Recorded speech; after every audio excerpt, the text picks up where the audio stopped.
নমস্কার এভরিওয়ান, সবাইকে ওয়েলকাম করছি নতুন একটি রেসিপি দেখার জন্য। আশা করি আপনারা সবাই ভালো আছেন। আজকে চালের গুঁড়ো দিয়ে পাতা পিঠা রেসিপি। এই পাতা পিঠাগুলো দেখতে যতটা লোভনীয়, খেতেও কিন্তু ততটাই টেস্টি।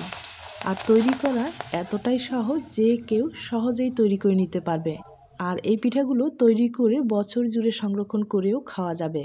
এবার চলুন মূল রেসিপিতে যাওয়া যাক। প্রথমে চালের গুঁড়ো নিলাম প্রায় 200 গ্রামের মতো। স্বাদ মতো লবণ দিয়ে দিব। খুব ভালোভাবে মেশানোর পরে এখানে জল দিয়ে একটা ব্যাটার তৈরি করে নিতে হবে। তবে নর্মাল জল ব্যবহার করা যাবে না, এখানে হালকা কুসুম গরম জলটা ব্যবহার করতে হবে।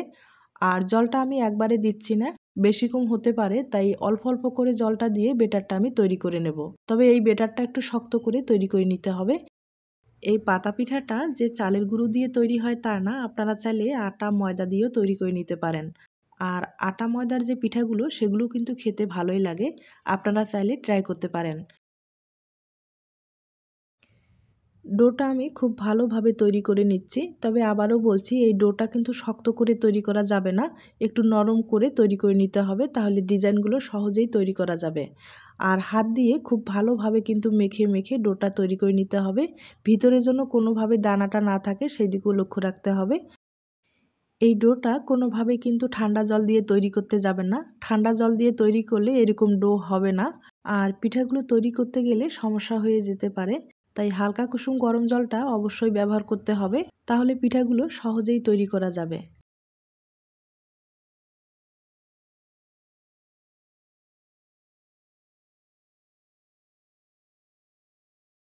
ডোটা আমি খুব ভালোভাবে তৈরি করে নিলাম। এবার কিছুটা ডোয়ে একটু ফুড কালার ব্যবহার করতে হবে। আমি কিন্তু অফ ক্যামেরায় কিছুটা ডোয়ে ফুড কালার ব্যবহার করেছি আর একটা সাদায় রেখেছি। এখন লাগবে কাঁঠালের পাতা। কাঁঠালের পাতাগুলো আমি আগে থেকেই ধুয়ে ভালোভাবে পরিষ্কার করে রেখেছি। এবার ডিজাইনটা তৈরি করে আপনাদের দেখিয়ে দিচ্ছি। আর পাতায় অবশ্যই তেল লাগাতে হবে। এরপরে আমি ডিজাইনগুলো তৈরি করে দেখিয়ে দিচ্ছি। আর সিরিঞ্জের সাহায্যে আমি ডিজাইনগুলো কিন্তু তৈরি করে নিচ্ছি। আপনাদের যদি সিরিঞ্জটা না থাকে সেক্ষেত্রে মোটা প্লাস্টিকের ব্যাগ তো অবশ্যই আছে। মোটা প্লাস্টিকের ব্যাগ দিয়ে সহজেই এই পিঠাগুলো আপনারা তৈরি করে নিতে পারেন। আর এই ডিজাইনগুলো কিন্তু একবারে সহজ ডিজাইন, আপনারা যে কেউ সহজেই তৈরি করে নিতে পারবেন। আর একে একে কয়েকটা ডিজাইন আমি আপনাদের তৈরি করে দেখিয়ে দেব, যদি আপনাদের পছন্দ হয় ট্রাই করতে পারেন।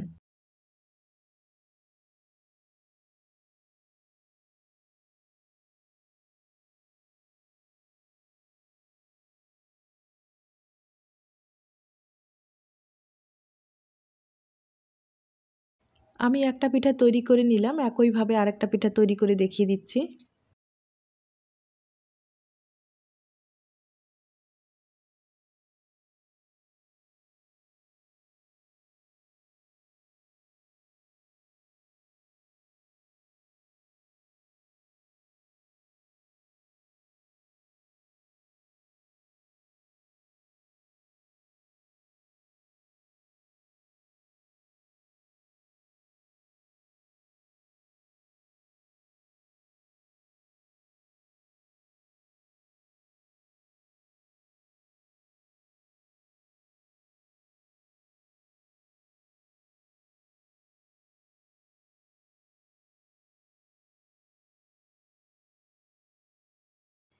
এই ডিজাইনটা কিন্তু একবারে সাধারণ একটা ডিজাইন, তবে দেখতে অপূর্ব, আপনারা চাইলে সহজেই তৈরি করে নিতে পারেন। একইভাবে আমি আরেকটা ডিজাইন তৈরি করে দেখিয়ে দিচ্ছি।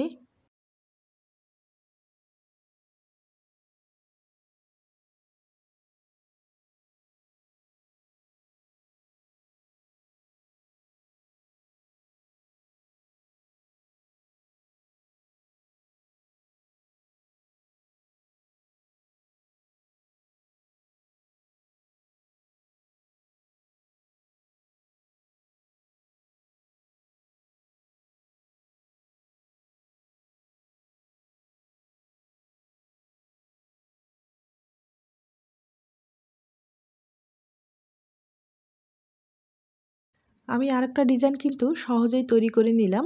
আর এই ডিজাইনগুলো কিন্তু একবারে হালকা ডিজাইন, দেখতেও ভালো লাগে। আর তৈরি করা কিন্তু একবারে সহজ, হয়তোবা দেখেই বুঝতে পেরেছেন। আপনারা চাইলে সহজেই এরকম ডিজাইন দিয়ে পিঠাগুলো তৈরি করে নিতে পারেন। আর ডিজাইনগুলো কিন্তু একবারে সহজ ডিজাইন। এই পিঠাগুলো তৈরি করার পরে এই পিঠাগুলো কিন্তু ভাপ দিয়ে দিতে হবে। আর ভাপ দিতে কিন্তু এই পিঠাগুলো বেশি সময় লাগে না, কম সময়ে ভাপ দেওয়া হয়ে যায়। এরপরে রৌদ্রে শুকাতে হয়। আর রৌদ্রে শুকার পরেই কিন্তু এই পিঠাগুলো আপনারা দীর্ঘদিন পর্যন্ত সংরক্ষণ করতে পারবেন। আর যখন খেতে ইচ্ছে করবে তখন কিন্তু তেলে ভেজে আপনারা খেতে পারেন। এই পিঠাটা খেতেও কিন্তু ভীষণ ভালো লাগে। আপনারা চাইলে সহজেই এইরকম ধরনের পিঠাগুলো বানিয়ে সংরক্ষণ করতে পারেন। আমি একে একে অনেকগুলো পিঠাই তৈরি করে নিলাম। এই পিঠাগুলো এখন ভাপ দিয়ে দিতে হবে। আর আমি আগে থেকেই পাত্রে জলটা বসিয়েছি, এবার ভাপ দিয়ে দিচ্ছি। আর ভাপ দিতে কিন্তু বেশি সময় লাগবে না, হয়তোবা 30 সেকেন্ডের মতো সময় লেগে যেতে পারে। আপনাদের একটু কম বেশি হয়তোবা লেগে যেতে পারে।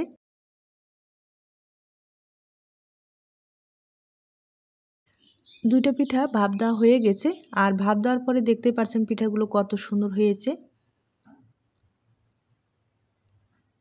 আমি একে একে আরও কয়েকটা পিঠা ভাপ দিয়ে দেখিয়ে দিচ্ছি। আপনাদের যদি বড় পাত্র থাকে তাহলে কিন্তু অনেকগুলো পিঠা তৈরি করার পরে এভাবে ভাপ দিয়ে দিতে পারেন, তাহলে সময়টাও একবারে কম লাগবে।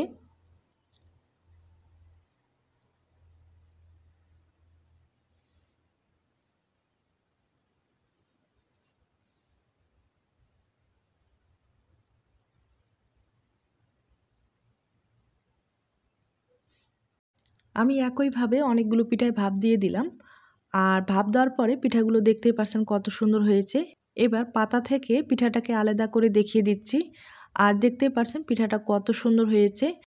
আমি আবারও বলছি, পাতায় যখন পিঠাটা তৈরি করবেন অবশ্যই কিন্তু পাতার মধ্যে তেল লাগাতে হবে। আর তেল না লাগালে এভাবে কিন্তু ইজিভাবে খুলে আসবে না। তাই অবশ্যই তেল লাগাতে হবে, তাহলে সহজেই কিন্তু এই পিঠাটা খুলে আসবে।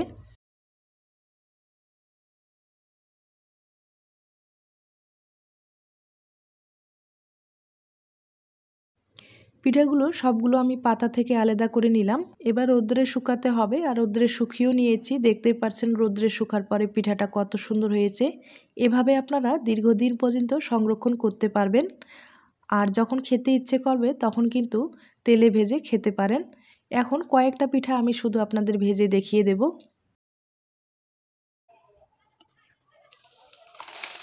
দেখতে পাচ্ছেন পিঠাগুলো কিন্তু তেলে দেওয়ার সাথেই ফুলে ডবল হয়ে যায়।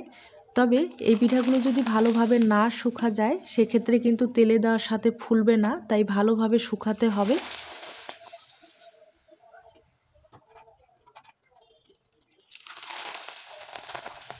আমি কয়েকটা পিঠা ভেজে দেখিয়ে দিলাম। যদি আপনাদের মিষ্টিটা পছন্দ হয় সেক্ষেত্রে একটু চিনির শিরা অথবা গুড়ের শিরা তৈরি করেও দিতে পারেন, অথবা একটু চিনি ছড়িয়েও কিন্তু খেতে পারেন। তাহলে আজ এ পর্যন্ত, নতুন কোনো রেসিপির সাথে আবার দেখা হবে। সবাই ভালো থাকবেন। নমস্কার।